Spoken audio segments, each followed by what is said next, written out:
दिल्ली में सट्टे का काला कारोबार बेखौफ होकर चल रहा है, जहां इसे चला रहा है गुप्ता गैंग।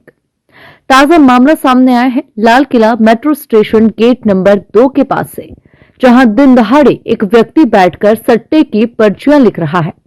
आसपास की मार्केट का फायदा उठाकर ये शातिर खुद को ऑर्डर लिखने वाला दिखाता है ताकि किसी को कोई शक न हो, लेकिन असल में यहां सट्टे का पूरा हिसाब किताब खुलेआम चल रहा है।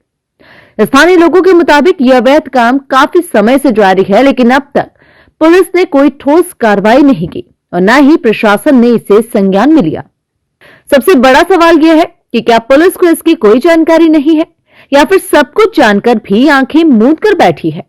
हम मांग करते हैं कि इस अवैध सट्टा अड्डे पर तुरंत छापेमारी हो, गुप्ता गैंग पर सख्त कार्रवाई की जाए और ऐसे अपराधियों को कानून के शिकंजे में लिया जाए ताकि दिल्ली को इस जुए के जहर से बचाया जा सके।